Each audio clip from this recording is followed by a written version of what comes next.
Episode 26, Orbit Raiders of Ice and Iron. Nothing beats the sight of starlight reflected off the infinite ice rings of Saturn. Against this mesmerizing backdrop, I find myself, Captain Lucille Lucy Holloway, steering the HMS Aurora, a massive frigate equipped with advanced antimatter engines and cutting-edge gravity cannons.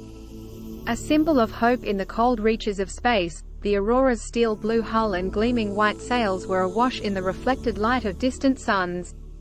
It was a sight that inspired awe even in the hardened hearts of its 200-strong crew. And right now, in the midst of a crippling nebula storm, my heart was relying on that awe to keep the fear at bay. To my right, manipulating the quantum-entangled navigational system with ease was Xylo, our alien helmsman from Ganymede. His silicon-based biology allowed for calculations and reactions at a speed unthinkable for a human, which was the only reason we'd managed to stay in this chase for the past 5 cycles.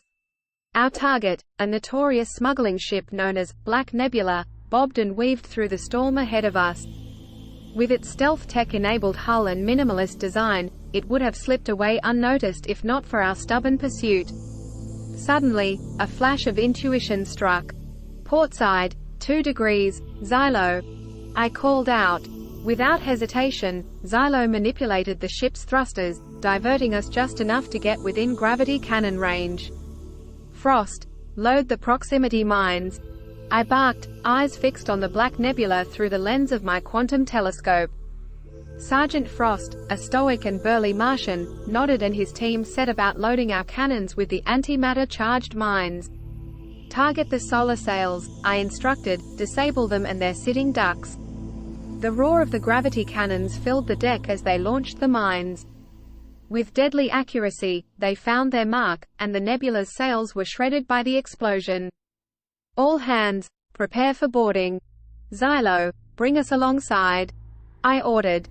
The once imposing Black Nebula now limped through space, its once agile maneuvers reduced to feeble attempts at evasion.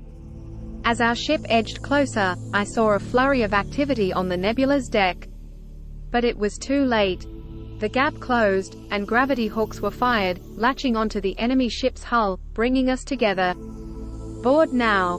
The cry rang out and the Aurora's crew, battle-hardened and fierce, flooded into the crippled vessel. Resistance was scattered and feeble. Within the hour, the Black Nebula was ours.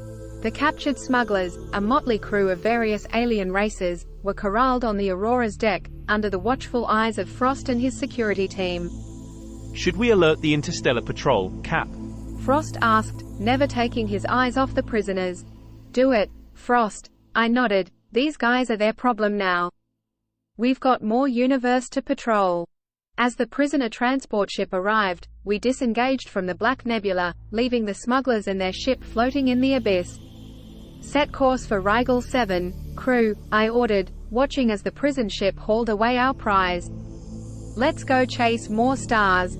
And with that, we sailed into the cosmic seas again, the HMS Aurora, a beacon of light amidst the star-studded darkness.